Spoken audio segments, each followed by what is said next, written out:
दोस्तों, करवा चौथ का व्रत ये 5 औरतें कभी ना रखें। व्रत रखने वाली महिला के साथ साथ ही साथ पति पर आते हैं घोर संकट। साथ ही साथ करवा चौथ पर ऐसी पूजा कोई भी सुहागन महिला ना करें। चौथ का व्रत खंडित हो जाता है, आपके पति का जीवन संकट में पड़ सकता है। और साथ ही में बताएंगे चौथ माता को ये 5 चीज़ें भूलकर भी मत चढ़ाना। साथ ही जानिए चौथ व्रत की पूजा का शुभ मुहूर्त, क्योंकि दोस्तों यह व्रत माता पार्वती से संबंधित है। इसलिए सच्चे दिल से कमेंट बॉक्स में लिखें जय माता पार्वती, जय चौथ माता पार्वती के लिए 1 लाइक तो बनता है। दोस्तों, अक्सर करवा चौथ पर कुछ माताएं बहनें कई ऐसी गलतियां कर देती हैं जिसकी वजह से पति पत्नी को जिंदगी भर कष्टों का सामना करना पड़ता है। माना जाता है कि चौथ का व्रत कोई मामूली व्रत नहीं होता। करवा चौथ में एक छोटी सी गलती भी व्रतधारी को संकट में ला सकती है। शास्त्रों में बताया जाता है कि खासकर करवा चौथ के दिन चौथ माता को यह 5 चीज़ें कभी नहीं चढ़ाना चाहिए। इससे पति पर अनेक संकट आ जाते हैं, आपका व्रत खंडित हो जाता है। दोस्तों, इस बार साल 2025 में करवा चौथ 10 अक्टूबर के दिन शुक्रवार को पड़ रही है। पूजा का शुभ मुहूर्त है 5:16 से लेकर 6:29 तक रहेगा। दोस्तों, शुभ मुहूर्त के अनुसार पूजा पाठ करने का फल कई लाख गुना प्राप्त होता है। दाम्पत्य जीवन सुखमय हो जाता है। इस बार चांद निकलने का समय है रात्रि में 8:13 पर। दोस्तों, दुनिया इधर उधर हो जाए लेकिन इस बार चांद अपने समय पर ही दिखाई देगा। दोस्तों, अब जानते हैं करवा चौथ पर चौथ माता को ऐसा क्या नहीं चढ़ाना चाहिए जिससे कि किसी प्रकार का पाप ना लगे।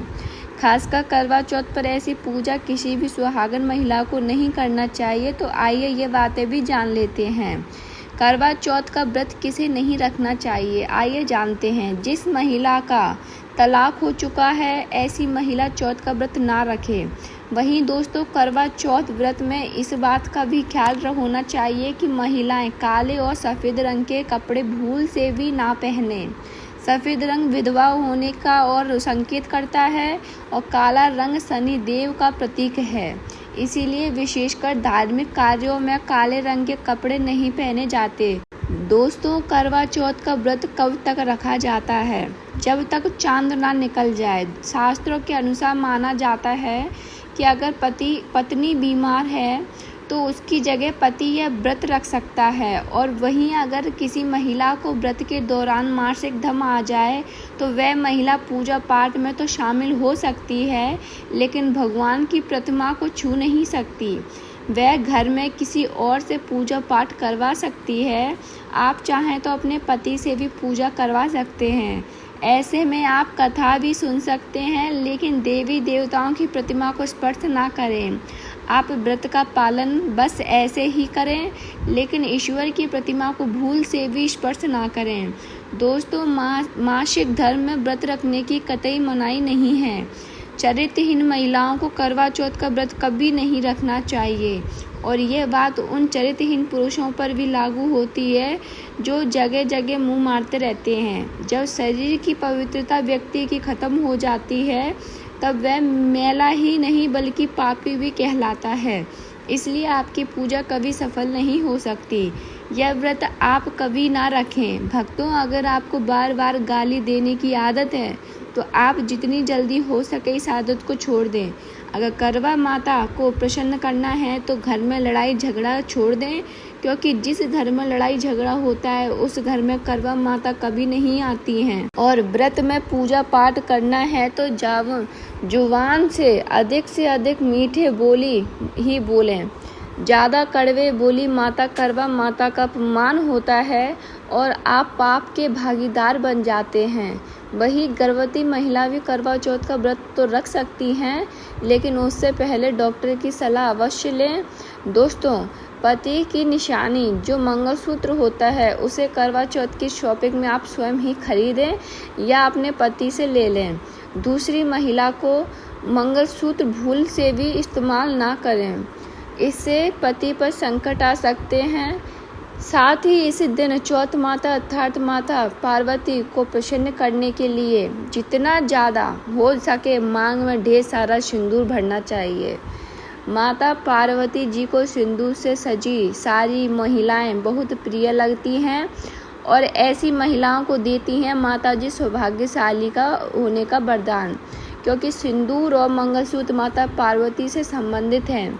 कम से कम करवा चौथ पर मांग में भरपूर मात्रा में सिंदूर लगाना चाहिए और मंगलसूत्र हर हाल में महिलाओं के गले में होना चाहिए। दोस्तों, करवा चौथ पर लाल भगवा और पीले रंग के कपड़े पहनना सर्वश्रेष्ठ माना गया है। इससे चौथ माता बहुत प्रसन्न होती हैं और देती हैं मनचाहा वरदान। अगर आप इस दिन हरा, पीला, गुलाबी, लाल, मेहरून या भगवा रंग भी पहन सकते हैं।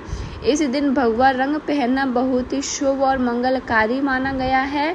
दोस्तों, वहीं अगर आपके पास शादी का पुराना जोड़ा रखा है तो बहुत ही शुभ माना गया है। आप इसे भी पहन सकते हैं या मार्केट से लाल रंग का नया जोड़ा ला सकते हैं। दोस्तों, आपका पति किसी काम से बाहर है या बाहर जॉब करता है तो ऐसे में आप अपने पति की फ़ोटो द्वारा या ऑनलाइन मोबाइल, लैपटॉप आदि से वीडियो कॉलिंग पर देखकर आप पूजा संपन्न कर सकते हैं। ऐसी पूजा भी फली फूल मानी गई है। दोस्तों, अब बात करते हैं चौथ माता को कौन सी चीज़ें भूल से भी नहीं चढ़ाना चाहिए। जब आप करवा चौथ की पूजा का सामान खरीदें तो याद रखें कि सीखें या तीलियां टूटी हुई नहीं होनी चाहिए। इन सीखों की संख्या 7 भी हो सकती है और कुछ लोग 8 सीखें भी इस्तेमाल करते हैं। वही जब आप बाजार से मिट्टी का करवा खरीदें तो चेक कर ले, चटका हुआ करवा नहीं होना चाहिए। टूटा तथा खंडित करवा चौथ माता को चढ़ाने से व्रत टूट जाता है, क्योंकि चटका हुआ करवा खंडित माना गया है। चौथ माता को जब आप श्रृंगार का सामान चढ़ाएं तो नया सामान ही चढ़ाएं। ध्यान से देखें, चूड़ियाँ टूटी हुई नहीं होनी चाहिए और आप भी टूटी हुई और चटकी हुई चूड़ियाँ ना पहने। वहीं करवा चौथ में चलनी का बहुत बड़ा योगदान है। इसके बगैर आप कभी भी करवा चौथ की पूजा कर ही नहीं सकते, क्योंकि इससे चांद को देखा जाता है। टूटी हुई चलनी नहीं होनी चाहिए। आप चाहें तो पिछले साल की जो पुरानी करवा चौथ की चलनी इस्तेमाल कर सकते हैं या आप बाजार से भी ला सकते हैं। दोस्तों, चौथ माता को जब आप भोग लगाएं, जो फलों में 5 रंग के फल होना चाहिए और मिठाइयाँ भी 5 रंग की होनी चाहिए, यह बड़ा ही शुभ माना गया है। फलों में खासकर चौथ माता को भूल से भी नाशपाती ना चढ़ाएं, यह शुभ नहीं माना जाता। आप अपने मन के अनुसार भी फल और मिठाइयाँ रख सकते हैं। करवा चौथ में इस्तेमाल होने वाले अक्षत यानी चावल बाजार से खरीदें और चावल टूटे फूटे नहीं होने चाहिए। चावल साफ और सुथरे सफ़ेद होने चाहिए।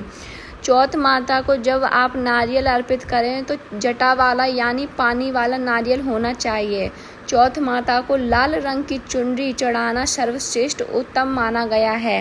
करवा चौथ की पूजा स्थान के आसपास झाड़ू पोछा नहीं होना चाहिए और वहाँ से जूते चप्पल भी दूर हटा दें, इससे पाप लगता है, व्रत टूट जाता है। चौथ माता भी ऐसी पूजा में शामिल नहीं होती हैं। करवा चौथ की पूजा में चौथ माता की चौकी हमेशा लाल कपड़े से लगानी चाहिए। इस बात का आपको सबसे ज़्यादा विशेष ध्यान देना है। चौथ पूजा के लिए जब आप करवा चौथ का फ़ोटो लगाएं तो फ़ोटो फटी हुई नहीं होनी चाहिए। फटा गला फ़ोटो खंडित माना गया है। फ़ोटो पूर्ण होना चाहिए। दोस्तों, फ़ोटो पर फूलों की माला अवश्य चढ़ाना चाहिए।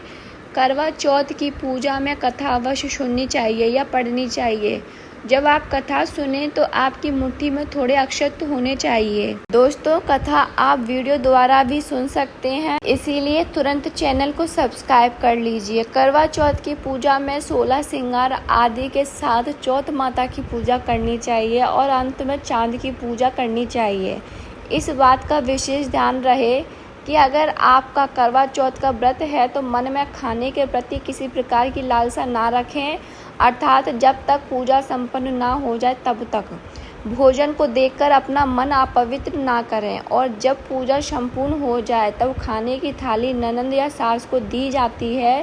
साथ में थाली में दक्षिणा स्वरूप भेंट जरूर डालें और सासू माँ से आशीर्वाद लेना ना भूलें। अंत में पति के साथ भोजन ग्रहण अवश्य करें, और अगर आपका पति आपके पास नहीं है या किसी काम से बाहर हो तो ऐसे में आप अपने पति का नाम लेकर भोजन ग्रहण कर सकते हैं। इससे व्रत संपूर्ण और सफल हो जाता है। करवा चौथ का व्रत केवल भूखे प्यासे रहने का नहीं बल्कि प्रेम, संयम और आस्था का उत्सव है। इस दिन जो कुछ खाया जाता है वह सिर्फ भोजन नहीं होता बल्कि पूरे दिन की ऊर्जा और भावना का आधार बनता है। सुबह सूर्योदय से पहले खाई जाने वाली सरगी इस व्रत की शुरुआत करती है। सास के हाथों से बनी यह सरगी अपने आप में एक आशीर्वाद होती है। इसमें सेवई, दूध, मेवे, फल, हलवा, पराठा या पूरी सब्जी और थोड़ा मीठा शामिल होता है ताकि दिन भर व्रती स्त्री को ऊर्जा मिलती रहे और शरीर में पानी की कमी महसूस ना हो। कहा जाता है कि सरगी केवल स्वाद नहीं बल्कि उस प्रेम और आशीर्वाद का प्रतीक होती है जो एक माँ अपनी बहू के लिए देती है। इसके बाद पूरा दिन बिना अन्न और जल के उपवास में बीतता है। इस समय मन को शांत रखना और खुद को भक्ति में लगाना सबसे अच्छा होता है। धूप या मेहनत वाले कामों से बचना चाहिए ताकि शरीर का संतुलन बना रहे। जब शाम होती है और चांद निकलने का समय आता है तब वातावरण में एक अलग ही पवित्रता घुल जाती है। सजी धजी स्त्रियां जब चलनी से चांद और फिर अपने पति का चेहरा देखती हैं तो वह पल केवल पूजा का नहीं बल्कि प्रेम की पराकाष्ठा का होता है। इसके बाद जो भोजन किया जाता है ये व्रत का सबसे पवित्र हिस्सा होता है। व्रत खोलने समय भोजन हल्का और सात्विक होना चाहिए। पहले पति के हाथों से पानी पीना और फिर पहला निवाला खाना इस परंपरा की आत्मा है। उस थाली में रखी फेनी, दूध, फल, खिचड़ी या दाल चावल केवल पेट नहीं भरते बल्कि पूरे रिश्ते को प्रेम से भर देते हैं। दिन भर का उपवास शरीर को कमजोर कर देता है, इसलिए व्रत खोलते समय तला भुना या बहुत मसालेदार खाना नहीं खाना चाहिए। धीरे धीरे हल्के भोजन से शुरुआत करनी चाहिए ताकि पाचन पर कोई असर न पड़े। कहा गया है कि करवा चौथ का पहला निवाला केवल भोजन नहीं होता, वह आशीर्वाद होता है। एक ऐसा स्वाद जिसमें प्रेम, श्रद्धा और सच्चे समर्पण की मिठास घुली होती है। इसी भावना से ये व्रत पूर्ण होता है। करवा चौथ हमें ये सिखाता है कि रिश्तों की भूख केवल खाने से नहीं बल्कि दिल से निभाए गए व्रत से मिटती है। तो इस बार जब आप चांद देखें और पहला निवाला खाएं, याद रखें करवा चौथ का असली स्वाद उस प्रेम में है जो हर निवाले के साथ आपके रिश्ते को और गहरा बनाता है। करवा चौथ की पूजा हो जाने के बाद सीताफल अवश्य खा लेना चाहिए। इसमें माता सीता का आशीर्वाद मिला हुआ होता है। इससे पति पत्नी के जीवन में कभी भी कोई बुराई नहीं आती है। इसे माता सीता का आशीर्वाद समझकर करवा चौथ के दिन अवश्य खा लेना चाहिए। खास तौर पर करवा चौथ के दिन घर में पीली चीज़ें अवश्य बनानी चाहिए, बहुत ही शुभ माना जाता है। भगवान विष्णु सदैव आपके जीवन में अपना स्थायी निवास बनाए रखते हैं। जैसे हलवा, कड़ी, पकौड़ा या बेसन की कोई भी चीज़ जिस घर में अवश्य बनानी चाहिए और व्रत को हो जाने के बाद इसे अवश्य खाना चाहिए। मित्रों, दोस्तों, करवा चौथ पर पत्नी से प्यार करना क्यों है जरूरी, आइए जानते हैं। शास्त्रों के अनुसार भगवान श्री कृष्ण कहते हैं कि परिवार में खुशहाल जीवन पति पत्नी के रिश्तों पर निर्भर करता है। जिस परिवार में पति पत्नी का रिश्ता अधिक खुशियों से गुजरता है तो वहीं घर में हमेशा तरक्की करते हैं। जिन घरों में पति पत्नी आपस में खुशहाल जीवन के साथ बिना लड़ाई झगड़े के जीवन जीते हैं उस घर में माता लक्ष्मी अपने पांव रखती हैं, पांव पसारती हैं। पति पत्नी के बीच में अगर प्रेम संबंध होंगे तो उस घर की नकारात्मक अपने आप खत्म हो जाती है, नष्ट हो जाती है। दोस्तों, दूर दूर तक उस घर में आसपास का सकारात्मक ऊर्जा का संचार होता रहता है और जो कि भगवान कृष्ण कहते हैं कि पति पत्नी के संबंधों के ऊपर हिंदू धर्म शास्त्रों में कहा गया है कि पत्नी एक देवी का रूप होती है।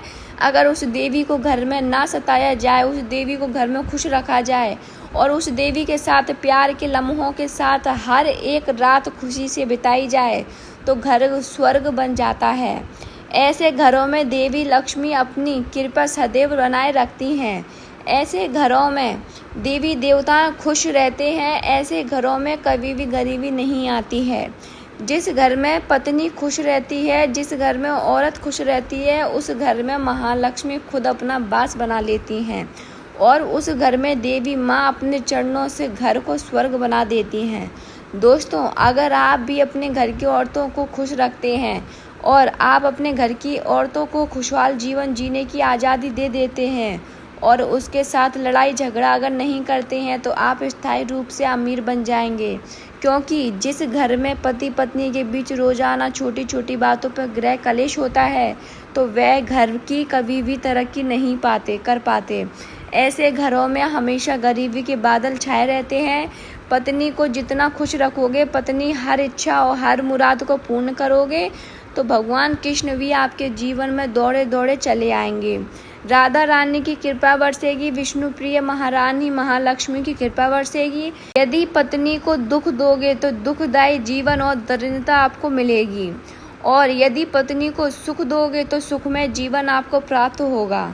धन ईश्वर मिलेगा, सौभाग्यपूर्वक जीवन धनदायक होगा। दोस्तों, भगवान श्री कृष्ण कहते हैं कि अगर पति पत्नी के बीच में लड़ाई झगड़े होते हैं तो उस घर में भयंकर दरिद्रता और बर्बादी आई जाती है। इसलिए रात्रि के समय करवा चौथ वाले दिन पति पत्नी के आपके जो संबंध है वो मजबूत होते हैं तो उस घर में देवी शक्तियों की अपार कृपा बनती है, क्योंकि कुलों को बढ़ावा देने वाली औरत के साथ अगर शालीनता से पेश आया जाए तो उस घर में देवी शक्तियाँ हमेशा अपना रूप और प्रभाव दिखाती हैं। देवी शक्तियाँ उस घर को स्वर्ग बना देती हैं। दोस्तों, और जिस घर में रोजाना लड़ाई झगड़ा गृह कलेश लाठी डंडा चलते हैं कलेश बना रहता है, ऐसे घरों में कभी भी महालक्ष्मी अपने कदम नहीं रखती हैं।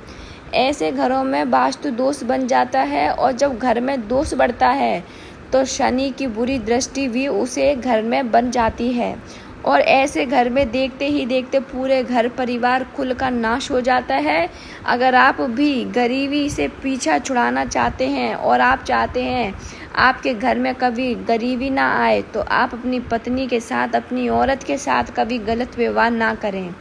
दोस्तों, ईश्वर आपकी हर एक हरकत पर नज़र रखते हैं, खासकर उन्हें जरूर देखते हैं जिनका विवाह हो चुका होता है, क्योंकि उस घर में महालक्ष्मी स्वरूप स्त्री होती है, किसी की पत्नी होती है। तो भगवान अपनी नज़रें ऐसे घरों में लगाए रखते हैं और जिस घर में पत्नी को यदि पीड़ा दी जाएगी तो वह घर सुखी संपन्न से हाथ धो बैठेगा, नष्ट हो जाएगा।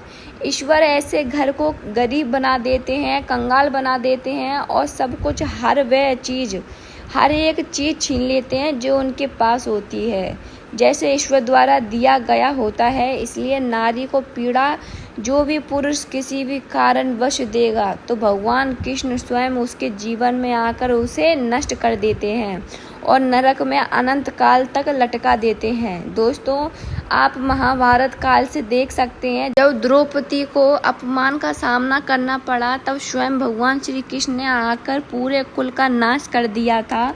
भगवान कृष्ण अपनी हर एक पुस्तक में इस चीज़ का वर्णन देते हैं कि स्त्री का अपमान मतलब मेरा अपमान, लक्ष्मी का अपमान इसलिए जो पुरुष नारी को प्रसन्न करता है, उसकी सेवा करता है, उसके इच्छा स्वरूप सभी कार्य करता है। तो ऐसे घर में भगवान कृष्ण कहते हैं कि सदैव मेरा और लक्ष्मी का वास होगा, जो कि भगवान कृष्ण बताते हैं। और आचार्य चाणक्य ने भी कई बार अपनी नीतियों में इस बात का जिक्र किया है। अगर आप अपना जीवन आनंद से भरपूर, सुखी, वैभव परिवार, पति पत्नी में प्यार संपूर्ण हो जाए तो कभी भी पति पत्नी को किसी भी समय चाहो या रात हो या दिन, कोई भी समय क्यों ना हो, झगड़ा बिल्कुल भी नहीं करना चाहिए। इसलिए खासकर करवा चौथ की रात पति पत्नी को प्यार अवश्य करना चाहिए और मिल बांट कर गिले शिकवे दूर करना चाहिए। प्यार तो अवश्य ही करना चाहिए। दोस्तों, इस समय पत्नी को प्यार से गले लगाएं और उनके माथे पर चुम्बन करें और उन्हें दिल खोलकर प्यार करें और बाहों में भरें, और यही है प्यार का सच और सच्चा और असली पैमाना।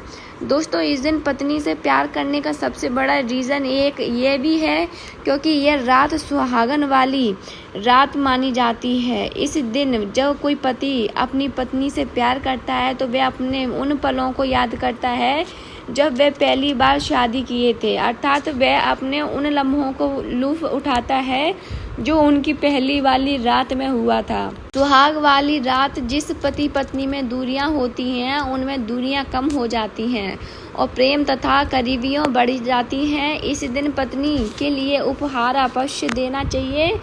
गुलाब का फूल इस दिन पत्नी को देना बहुत ही दुर्लभ और अत्यंत माना गया है।